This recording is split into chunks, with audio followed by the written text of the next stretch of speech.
Hi, I'm Vivian, and today I'm going to be talking about your pre-op OR and recovery room experience.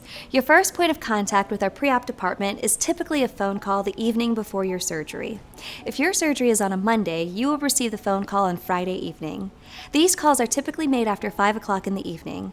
During that call, we'll let you know what time we would like you to stop eating or drinking and what medications to take the morning of your surgery.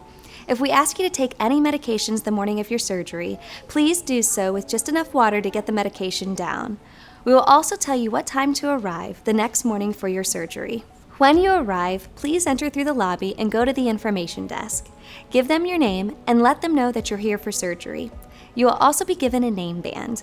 We will have you look at that name band and confirm that your name and date of birth are correct.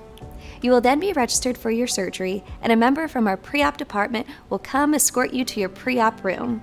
In the pre-op room, there will be a stretcher, a bag for belongings, a hospital gown, a pair of socks with grippers on them, and a blanket. We'd like you to change into the hospital gown and make sure that the opening is in the back. You're more than welcome to put your belongings into the bag we've provided for you. If you're not warm enough, please let us know and we will provide you with a warm blanket. Your family and friends are allowed to stay with you until we take you to the back of the operating room, but we may ask them to step out briefly during certain portions of your preparation. We also suggest that they dress in layers as temperatures may vary throughout the hospital. We'll want to give you some fluids, so our pre-op nurse will get you an IV started. We will also prepare the antibiotic that the doctor has ordered for you, but we won't typically start administering it in the pre-op department. It may be started in the operating room because we like to give antibiotics as close to your procedure as possible. We follow guidelines that let us know exactly when to administer the antibiotic so that you get the best benefit from the medication. We will also obtain your consent for surgery. Your doctor will come and mark the area that is being operated on. You will then confirm that the area being marked is the correct area. Our anesthesia personnel will come and talk to you about their plan of care for you, and you will meet your operating room nurse. You will be asked a lot of the same questions multiple times. Things like your name, date of birth, what surgery you are having done, and what medications are you allergic to. When it's time, we will take you around a few corners to the operating room area. Once we get you there, we will match your stretcher up to the operating room bed. Then we will have you wiggle over to that bed, but wait until we give you the okay. We want to make sure that both beds are locked and safe for you to move over. Once you are on the operating room bed, the first thing we will do is place some pads on your chest, blood pressure cuff on your arm, and a probe on your finger so that we can monitor your oxygen levels. We will also have you breathe some oxygen through a mask. Please be aware that the operating room bed is very narrow and we will attach arm boards to the side of the bed for your arms to rest on. If the oxygen mask makes you feel uncomfortable, please let us know. We want to make sure that you are comfortable as you drift off to sleep. We like to fill your lungs with fresh air before you drift off. Some people do say that the oxygen mask smells a little funny or sweet. That's just the brand new plastic. At that point, we will finish up your surgery and get you ready to go to the recovery room. Typically, we will move you from the operating room bed to the bed that you will be in throughout your stay at the hospital. Then we will take you to the recovery room. As soon as you arrive, we will get you hooked back up to some monitors. They'll include pads on your chest, blood pressure cuff, and a probe on your finger. We will also ask you to wiggle your toes and your fingers just to make sure that everything's moving properly. We will look at any of your dressings, assess your drains that you may have, and ask about your pain so that we can give you medicine to help alleviate it. Again, we will ask you many of the same questions over and over in order to stay on top of everything.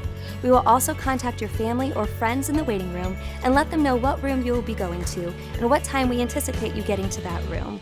We will also update them on your status. That pretty much covers your stay in our pre-op, operating room, and recovery room area. Now, I want to help educate you on recognizing and preventing complications after your surgery. Potential complications after joint surgery include blood clots, infection, and pneumonia. Prevention is the key to management of surgical infections. Patients and staff will work together to try and prevent the incidence of a post-operative infection. Many patients are tempted to take a peek at their wound, to see the scar they are left with, but it's important to remember that the dressings need to stay intact to limit the risk of germs entering the site.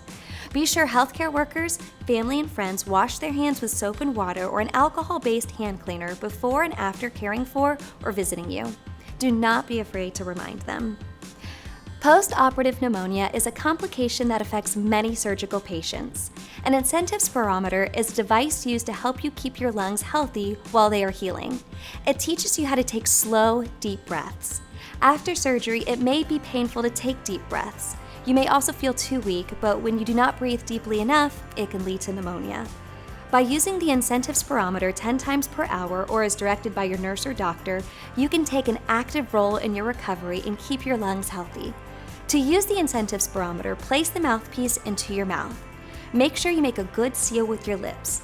Breathe out normally and breathe in slowly. A piece in the incentive spirometer will rise as you breathe in. Try to get this piece to rise as high as you can.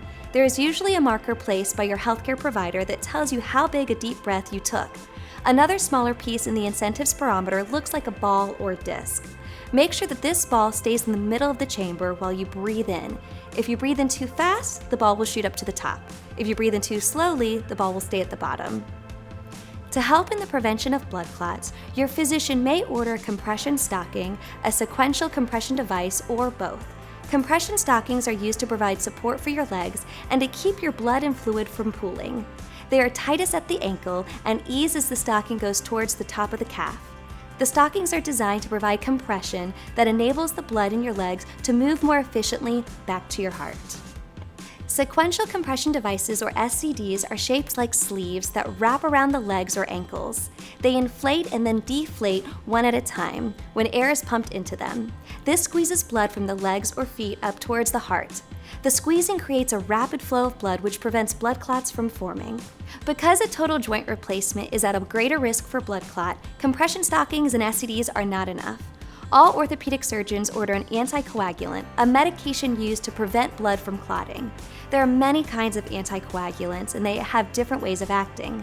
The three most commonly used options for blood thinning medications are administered either by an injection or a tablet.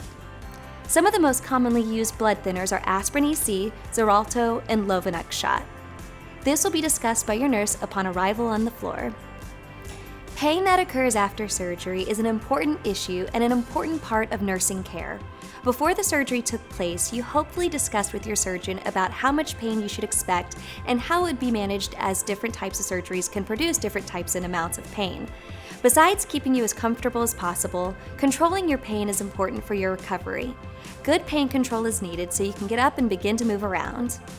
There are many types of pain medicines, and depending on the surgery and your overall health, you may receive a single medication or combination of medications. Your job as a patient is to tell your doctors and nurses when you are having pain and if the medications you are receiving control it. While the nurse and doctors around you will be busy, do not worry about bothering them.